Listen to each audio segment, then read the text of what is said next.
मैं पूछता हूँ, बताइए, जब अर्नब गोस्वामी को बॉम्बे से गिरफ्तार किया गया था एक अपराध के जुर्म में, तो सारा मीडिया, चाटुकार मीडिया क्या कह रहा था कि लोकतंत्र खतरे में है। आज कहाँ है वो अंजना ओम कश्यप, आज कहाँ है वो सुधीर चौधरी, आज कहाँ है वो रूबिका लियाकत, और एक वो न्यूज़ 18 पे 7 बजे जो आवे वो क्या नाम है, अमीश देवगन, कहाँ है ये कुत्ते?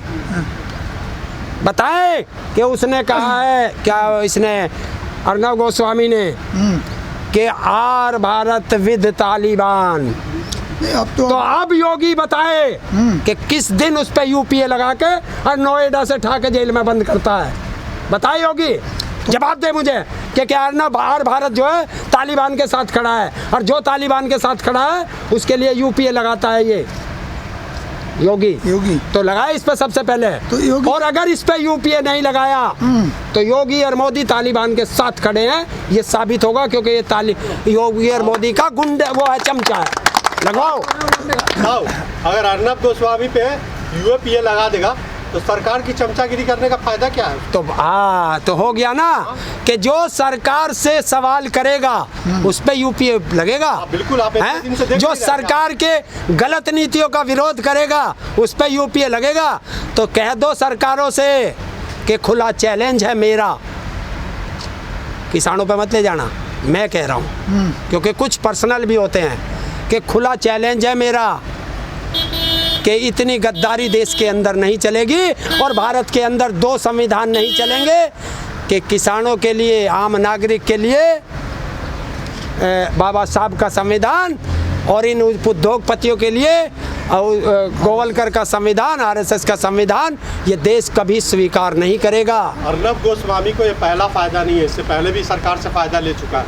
अगर वही चैट रवीश कुमार की लीक हुई होती तो रवीश कुमार आज कहाँ होता? तिहाड़ में। तो फायदा तो ही है। तो मैं यही तो पूछ रहा हूँ, बोलने की जरूरत क्या, सारी दुनिया नहीं तो फिर बताए तो चलना चाहिए। ये कहते हैं वो अंधभक्त कहाँ है। मैं आज अंधभक्तों से पूछना चाहता हूँ कि जब इस गुजराती मोदी ने आके लिखा था कि मैं भी चौकीदार, तो सब आदमी कहते थे मैं भी चौकीदार, मैं भी चौकीदार। तो आज गुजरात का ये मोदी भारत विक्रेता है, भारत का गद्दार है। तो कहो कौन कौन थे चौकीदार, आज लिखो कि मैं भी देश विक्रेता, मैं भी देश विक्रेता। है कोई माई का लाल? आज कहाँ भट्ट में बढ़ गए? वो बेच नहीं रहे, वो तो आप मालिकाना हक तो सरकार पे रहे। कैसे रह जाएगा जब संपत्ति बिक गई? ये कौन सा नया नियम आया कि मैं अपना घर बेच दूंगा, मालिक मैं ही रहूंगा? किराए पे दे रहे हैं। किराए पे नहीं है, बेचने का नाम है सीधा। नहीं, बेचने का कुछ चीजें लीज पे भी हैं, जैसे लाल, अरे कुछ बेच भी तो रहा। हाँ, कुछ बेच। और लाल किला लीज पे है। हाँ। जब मैंने अपना मकान तुझे किराए पे दे दिया तो मेरा तो अधिकार खत्म हो गया। जब तक तूने किराया दे रखा तो फिर मैं उस मकान पे कैसे जाके झंडा फहराऊंगा? और दूसरी बात, हाँ, झंडे पे आगे लाल किले का नाम लिया बेटे, बहुत अच्छा। आज बताओ कि ये देखिए इस पोल पे तिरंगा टंग रहा है और ये पोल खाली खड़ा है, इस पे किसी ने आके एक धर्म का झंडा टांग दिया, तो वो तिरंगे का अपमान हो गया, वो देशद्रोही हो गया। और अभी 2-3 दिन पहले उत्तर प्रदेश का पूर्व मुख्यमंत्री कल्याण सिंह का निधन हुआ है, और कल्याण सिंह के ऊपर जो तिरंगा रखा गया, पहले तो वो प्रोटोकॉल गलत थी। क्यों? कि तिरंगे के 3 रंग दिखने चाहिए तब तिरंगा माना जाता है। तिरंगा ऐसे नहीं रखा जाता कभी भी। आप देखना, हमारे जवान, हमारे बेटे शहीद होके आते हैं, पूरी बात सुन ले, हमारे बेटे शहीद होके आते हैं बॉर्डर से, तिरंगा हमेशा ऐसे रखते हैं ताकि उसके 3 रंग दिखाई दें। तो इन्होंने ऐसे रखा, पहले तो वो अपमान किया तिरंगे का। और दूसरी चीज़, गृह मंत्रालय की वेबसाइट खोल लेना और उसमें पढ़ लेना कि जहाँ तिरंगा होगा उस तिरंगे से ऊपर कोई झंडा नहीं हो सकता देश का, किसी भी संस्था या संगठन का, उसके आसपास नहीं हो सकता और उसके ऊपर नहीं रख सकते। और इन्होंने तिरंगे के ऊपर अपनी पार्टी का झंडा रखा है। और कब रखा? वो तो कल्याण सिंह पूरी बात सुन, पूरी बात सुन, अपनी बात भी कही है, मेरी भी सुन।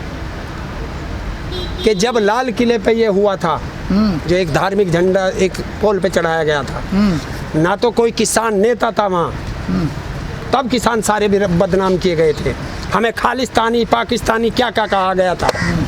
और जब वहाँ तिरंगे का अपमान किया गया कल्याण सिंह के वहाँ, देश का प्रधानमंत्री के सामने हुआ, देश प्रदेश का मुख्यमंत्री खड़ा है, भारतीय जनता पार्टी का राष्ट्रीय अध्यक्ष खड़ा है, भारतीय जनता पार्टी का प्रदेश अध्यक्ष खड़ा है और सारे मंत्री खड़े हैं और उत्तर प्रदेश का डीजीपी खड़ा है जो कानून व्यवस्था को देखता है। अब बताए, और वो वेबसाइट खोल लेना, उसमें साफ लिखा है कि जो भी भारत के तिरंगे का अपमान करेगा उसको 1 साल तक की सजा, बाहर नहीं आ सकता।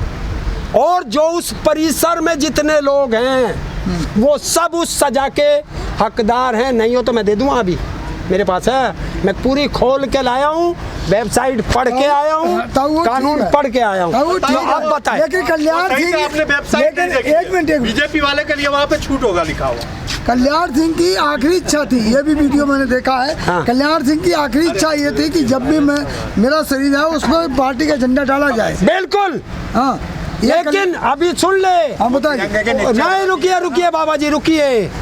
उसको भारत सरकार गृह मंत्रालय की वेबसाइट फिर खोल, उसमें साफ लिखा है। और फिर मैं पूछना चाहता हूँ कि तेरी इच्छाएं बड़ी हैं या भारत का तिरंगा बड़ा है, बता। तिरंगा, तिरंगा तो फिर क्या रह गया? ये एक्सक्यूज नहीं चलेंगे। और अगर कल्याण सिंह की इच्छा थी कि उसको पार्टी के झंडे में लिखा दो, चाहे आरएसएस के में लिखा दो, तो भारतीय तिरंगा वहां से हटाना चाहिए था। देखो उन्होंने इसलिए डाला कि तरह फिर वो झंडा पार्टी का दिखाई नहीं देता। किसका? वो जो पार्टी का झंडा ऊपर डाला गया वो दिखाई कहाँ से देता? तो अपमान तिरंगे का, इसे कहते हैं देशद्रोह। अब बताएं कब लगेगा इन लोगों पे देशद्रोह? और कहाँ है वे अंधभक्त, कहाँ है वे कुत्ते जो किसानों को इतना बदनाम करते थे? आज बताओ कहाँ है? कि इसे कहते हैं देश के साथ गद्दारी, इसे कहते हैं तिरंगे का अपमान, इसे कहते हैं। आज जवाब चाहिए मुझे, तो दिन पे दिन, क्योंकि मैं कई दिन से बुखार में था, आ नहीं पाया। आज मैं इसीलिए जबरदस्ती उठ के आया हूँ कि आज सब अंधभक्तों से जवाब मांगूंगा। गालियाँ खूब देते हो बेटे, मुझे वीडियो में खूब गालियाँ लिखते हो कमेंट में, जितनी मर्जी लिख लो, पर अपने बाप से आज सवाल जरूर कर लेना कि तिरंगे का अपमान कैसे हुआ है। और अगर देशभक्त हो तो जवाब कर लेना, वरना तुम तो गद्दारों की औलाद थे, गद्दारों की औलाद रहोगे। क्यों? कि जब 1947 में झंडा क्लियर हुआ था और 1950 में जाके फाइनल हुआ था, तो 1947 से 1950 तक ये आरएसएस तिरंगे को जलाती थी। और 1950 से लेके 52 साल तक आज तक इन्होंने हेडक्वार्टर पे तिरंगा नहीं लहराया अपने पे नागपुर में। तो तिरंगे का ये मान रख सकते हैं? जहां मौका मिलता है वहां तिरंगे का अपमान करते हैं। बनारस में 15 अगस्त को बीजेपी के विधायक ने अपने कार्यालय पे तिरंगा उल्टा लहराया। मथुरा में 15 अगस्त को बीजेपी का झंडा तिरंगे से ऊपर रख कर टांगा गया मुख्यालय पे। और मध्य प्रदेश में 3 जगह तिरंगे का अपमान किया। इतना तो मैंने बता दिया। बता किस पे देशद्रोह का मुकदमा लिखा? जल्दबाजी में हो सकता है कि कुछ गलतियां हो गई हों। तुम्हारे है बहुत अच्छा हैं, बहुत अच्छा। एक जगह 2 जगह 3 जगह कहाँ कितनी जगह? आज जवाब चाहिए, देश जवाब मांग रहा है। और हमने पहले कहा था कि ये गद्दारों की औलाद हैं, गद्दार हैं, देशद्रोही थे।